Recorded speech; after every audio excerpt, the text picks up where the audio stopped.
বিসমিল্লাহির রহমানির রহিম। আসসালামু আলাইকুম ওয়া রাহমাতুল্লাহি ওয়া বারাকাতুহু। ভিডিওর শুরুতেই পরম করুণাময় আল্লাহ পাকের প্রতি শুকরিয়া আদায় করিতেছি, যিনি আমাদেরকে মানুষ হিসেবে তৈরি করেছেন, সৃষ্টি করেছেন। কেননা আল্লাহ পাকের 18,000 মাখলুকাতের মধ্যে মানুষ সর্বশ্রেষ্ঠ জীব। তো আমাদের এই মানুষ জাতির খেদমতের জন্য আল্লাহ সব কিছুই কিন্তু দিয়েছেন। যেমন ধরুন, এই মাটির কথাই ধরুন, মাটি থেকে আমরা আমাদের জীবন ধারণের যাবতীয় উপকরণ পেয়ে থাকি। এই যে দেখেন, আজকে একটি জায়গায় নিয়ে এসেছি, এখানে শুধু ধান ক্ষেত আর ধান ক্ষেত। তো দেখতেই পাচ্ছেন, এই যে মাটিতে ধানগুলো লাগানো হয়েছে।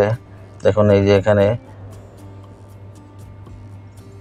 যদি আল্লাহ তাআলা না চাইতেন তাহলে কারো সাধ্য ছিল না যে এই মাটি থেকে গাছগুলো বড় হয়ে আবার সেই গাছে ধান ধরবে। তো ভিউয়ার্স, এই জন্যই আল্লাহ পাকের কাছে শুকরিয়া জ্ঞাপন করতেছি, কেননা তিনি মহান এবং তিনি অসীম।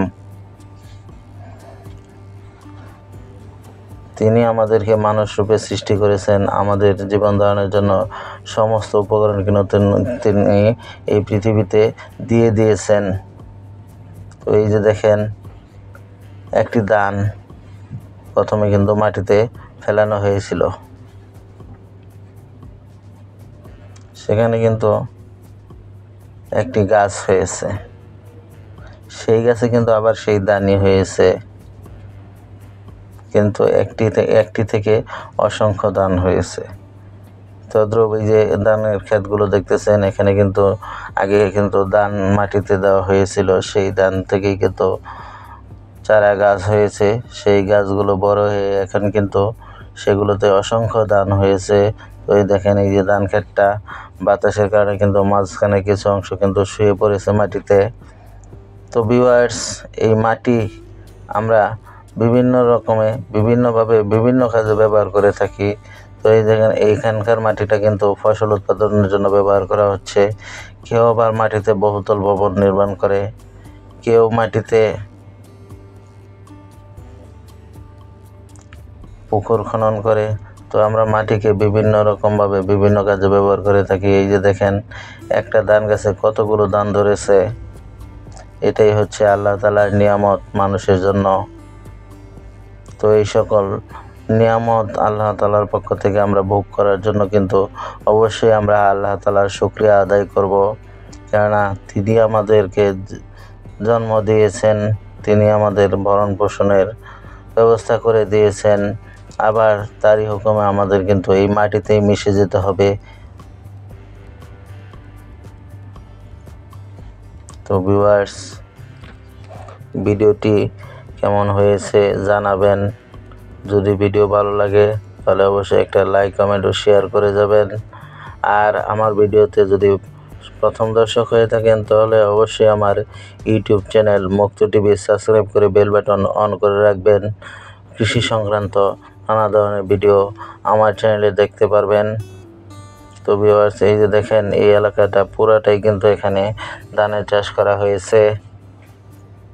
ভিউয়ার্স, যে যেই কাজই করুন না কেন অবশ্যই 5 ওয়াক্ত নামাজ পড়বেন এবং আল্লাহকে স্মরণ করবেন, কেননা আল্লাহ তাআলা আমাদেরকে কিন্তু চাইলে মানুষ না তৈরি করে অন্য কোনো রূপেও তৈরি করতে পারতেন, কিন্তু তিনি আমাদেরকে তার মহানুভবতা প্রকাশ করার জন্য কিন্তু মানুষ রূপে এই দুনিয়াতে পাঠিয়েছেন। তো দেখতেই পাচ্ছেন ভিউয়ার্স, আমাদেরকে দুনিয়াতে পাঠিয়ে কিন্তু তিনি ছেড়ে দেননি, আমাদের ভরণ পোষণের ব্যবস্থাও কিন্তু তিনি করে দিয়েছেন। কীভাবে আমরা চলাফেরা করব, কি খাবার খাবো, কখন কি করব, সব কিন্তু তিনি ব্যবস্থা করে দিয়েছেন। তো দেখতেই পাচ্ছেন ভিউয়ার্স, এই যে মালয়েশিয়ার সিস্টেমটা কিন্তু একটু অন্যরকম। তারা কিন্তু রাস্তার পাশে আগে পানি চলাচলের ব্যবস্থা করে নেয়, তারপরে তারা ফসল উৎপাদন করে। তো এই দেখতেই পাচ্ছেন, এই পাশটাতে কিন্তু সম্পূর্ণ একটা ছোট নালা তৈরি করা আছে, যেখান দিয়ে পানি যাতায়াত করে।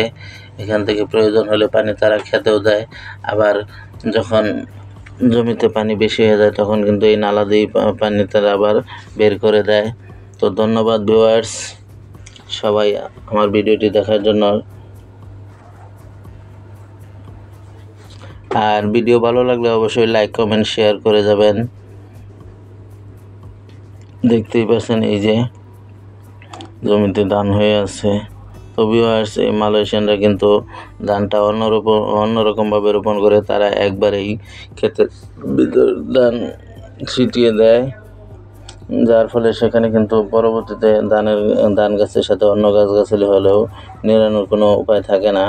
আর আমাদের বাংলাদেশের সিস্টেমটা অন্যরকম। আমরা আগে ধান ভেজা মাটিতে রোপণ করি, সেখান থেকে চারা হলে চারাগুলো উঠিয়ে এনে আবার খেতে গোছা আকারে একটু জায়গা ফাঁক রেখে কিন্তু আমরা রোপণ করি। সেক্ষেত্রে নিড়ানোর একটা উপায় থাকে। গাছগাছরা জন্ম নিলে সেগুলো কিন্তু আবার নিড়ানি দিয়ে ফেলে দেওয়া হয়। কিন্তু মালয়েশিয়াতে কিন্তু নিড়ানি দেওয়ার মতো কোনো সিস্টেম থাকে না, কেননা তারা একবারেই ক্ষেতের ভেতরে ধান ছিটিয়ে দেয়।